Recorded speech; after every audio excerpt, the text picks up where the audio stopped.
د کندوز چهاردرې ولسوالۍ دیني عالمان، قومي مشران او سپین ږیري تر یو چتر لاندې راټول شوي تر څو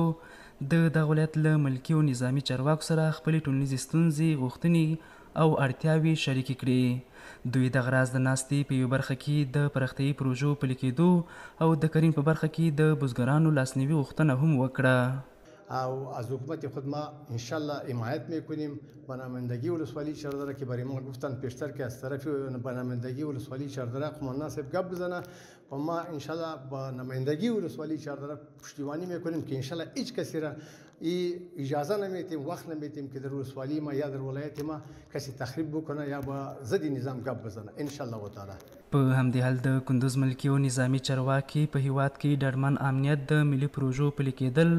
او د اسلامي نظام حاکمیت د اسلامي امارت له لاسته راوړنو یاد کړل او له خلکو یې وغوښتل چې اوسني حاکم نظام سره همکار پاتې شي. نو موږ بیا هم تاسو ته اطمینان درکوو چې کوم مشکلات تاسو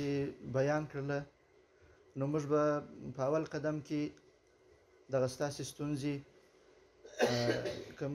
خبره چې حاجي صاحب محترم وکړله د زراعت په ارتباط باندې هغه به د زراعت د ریاست سره شریکوو. کوم امکانات که دلته په دې ریاست کې هغوی به په کار باندې اچوي تر څو د زموږ ستاسې ولسونه چې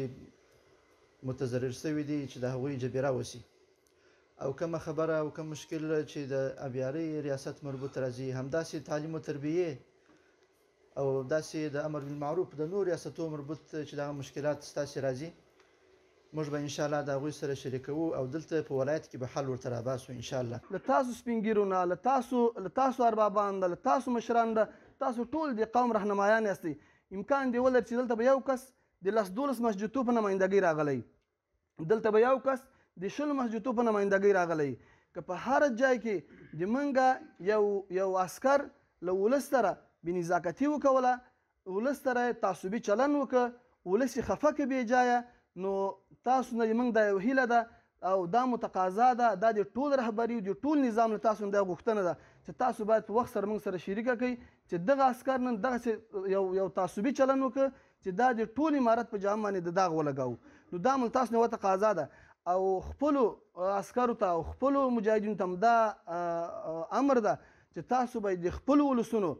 د خپلو مشرانو، د خپلو سپین ږیرو کماقو عزت کوئ، د دوی به خدمت کوئ لکه څنګه چې دغه د رهبري غوښتنه ده، لکه څنګه چې د خلکو امید ده موږ ته، موږ باید دغسې د خلکو خدمت وکړو. دا ولسي ناسته په داسې حال کې د اسلامي نظام په ملاتړ او د پرمختیایي پروژو پلي کېدو په موخه ترسره شوه چې له دې وړاندې ورته ولسي ناستې په مرکز ولسوالیو کې جوړې شوې وې او ولسونو د اسلامي نظام څخه خپل ملاتړ اعلان کړی و.